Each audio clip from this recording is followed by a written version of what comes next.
हरे कृष्णा। आप सभी का दिन शुभ और मंगलमय हो। आज आप सब माघ महात्म का 22वां अध्याय सुनेंगे। आप सभी भक्तों का आज की कथा में स्वागत है। इतना कहकर भगवान अंतर ध्यान हो गए। तब देव निधि कहने लगे कि महर्षि, जैसे गंगा जी में स्नान करने से मनुष्य पवित्र हो जाता है, वैसे ही भगवान की इस कथा को सुनकर मैं पवित्र हो गया। कृपा करके उस स्तोत्र को कहिए जिससे उस ब्राह्मण ने भगवान को प्रसन्न किया। लोमस जी कहते हैं कि उस स्तोत्र को पहले गरुड़ जी ने पढ़ा। उनसे मैंने सुना, हे विप्र, यह स्तोत्र अध्यात्म विद्या का सार, पापों का नाश करने वाला है। वासुदेव, सर्वव्यापी, चक्रधारी, सज्जनों के प्रिय, जगत के स्वामी श्री कृष्ण को नमस्कार है। जब स्तुति करने वाला विचार करे कि सभी जगत विष्णुमय है, तो किसकी स्तुति की जाए।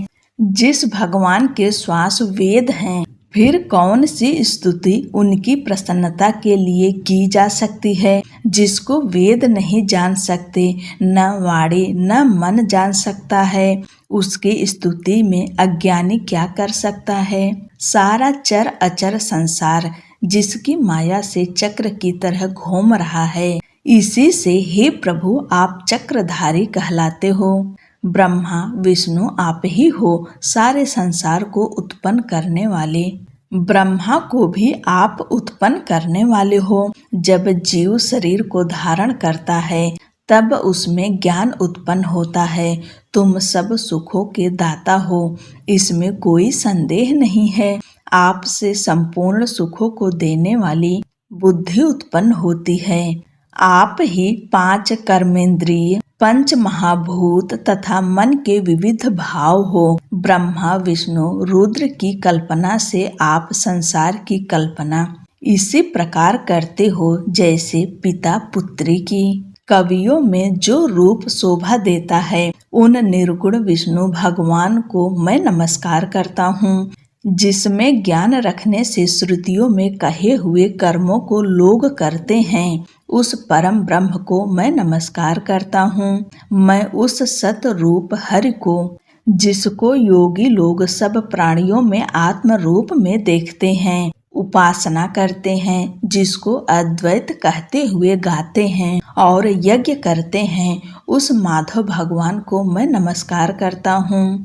मनुष्यों को माया तथा मोह में पैदा हुए विचित्र आभास, अहंकार तथा ममता को जानकर खो देते हैं, उन भगवान को मैं नमस्कार करता हूँ। संसार में मनुष्यों के मोह रूपी वायु से सदा भभकने वाली ज्वाला आपके चरण कमल की छाया पहुँचने से नहीं जलाती। जिसके स्मरण मात्र से मोह, अज्ञान, रोग, दुख दूर हो जाते हैं, उस अनंत रूप को नमस्कार करता हूँ। जिसमें मिल जाने पर और किसी दूसरे की इच्छा नहीं रहती, जिसको जानकर अद्वैतवादी आत्मा को देखते हैं। यदि विष्णु शब्द का अर्थ और उसके विषय का ज्ञान एक ही होता है, तो इस सत्य से हे माधव, इस संसार की माया में फंसकर तेरे ही ध्यान में रत रहता है। यदि वेदांत दर्शन में भगवान सारे संसार में व्याप्त हैं, तो इसी सत्य से भगवान में भरी निर्विघ्न भक्ति हो। जो बीज नहीं है तो भी बिना बीज के स्वयं विद्यमान है, सो वह विष्णु भगवान रूपी रंग से हमारे बीज के टुकड़े टुकड़े को, जो सृष्टि स्थिति तथा लय के लिए ब्रह्मा विष्णु महेश 3 रूप धारण करते हैं और कार्य में सत, रज और तम, इन तीनों गुणों में विद्यमान हैं, वह भगवान मुझ पर प्रसन्न हो। जो प्राणियों के हृदय रूपी मंदिर में निर्मल देव वास करते हैं, वह भगवान मुझ पर प्रसन्न हो। जो अविद्या पूर्ण संसार का त्याग करता है, जगन्मय आप हो। आपका बनाया हुआ विश्व आनंद करता है। आपके त्याग करने पर अपवित्र हो जाता है। उसका साथ करने पर भी तुम बिना साथ के बने रहते हो।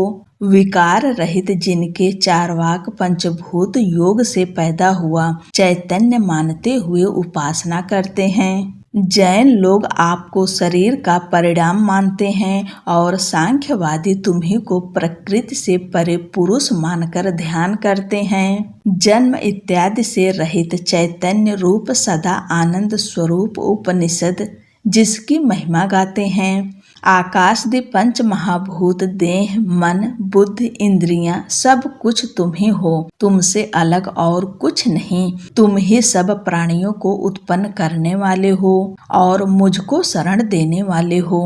तुम अग्नि रवि इंद्र होम मंत्र क्रिया तथा फल सब तुम ही हो, कर्म के फल देने वाले।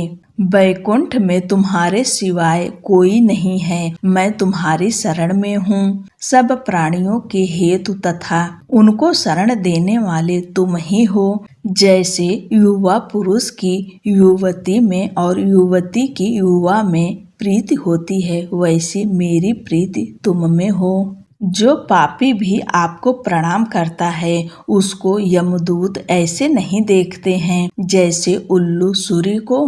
प्रत्येक पाप मनुष्य को उस समय तक ही सुख देते हैं जब तक वह आपके चरण कमलों का सहारा नहीं लेता। जिसको गुण जाति तथा धर्म को स्पर्श नहीं कर सकते तथा गतियां भी स्पर्श नहीं करती, जो इंद्रियों के वशीभूत नहीं है, जिनका बड़े बड़े मुनि लोग साक्षात नहीं कर सकते, उन भगवान को मैं नमस्कार करता हूँ।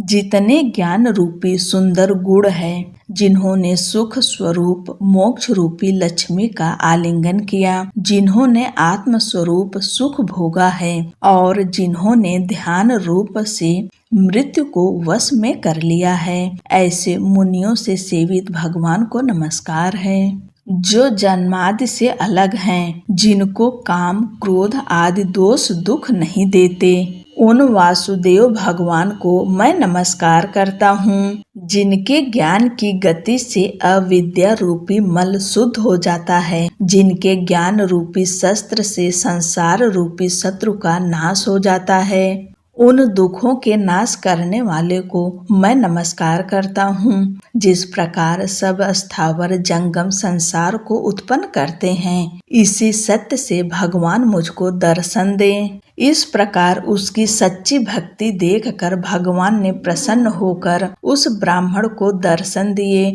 और ब्राह्मण की स्तुति से प्रसन्न होकर तथा उसको वरदान देकर भगवान अंतर्ध्यान हो गए और वह ब्राह्मण कृत्य होकर भगवान में लीन हो गया और शिष्यों के साथ स्तोत्र पढ़ता हुआ तपोवन में रहने लगा। जो कोई स्तोत्र को पढ़ता अथवा सुनता है, उसकी बुद्धि पाप में नहीं लगती और न ही बुरा फल देखता है। इसके कीर्तन से मनुष्य की बुद्धि मन तथा इंद्रियां स्वस्थ होती हैं। जो भक्ति पूर्वक इसके अर्थ को विचार कर इसका जप करता है, वह वैष्णव पद को प्राप्त होता है। इसके सदैव पढ़ने से मन वांछित कार्य सिद्ध हो जाते हैं। मनुष्य सुपुत्र पाता है तथा धन पराक्रम और चिरायु प्राप्त करता है। इसके पाठ से बुद्धि धन यश कीर्ति ज्ञान तथा धर्म बढ़ते हैं। दुष्ट ग्रहों की शांति होती है। यह व्याधियों व अनिष्टों को दूर करता है, दुर्गति से तारता है। इसके पढ़ने से सिंह व्याघ्र चोर भूत देव पिशाच और राक्षस का भय नहीं रहता।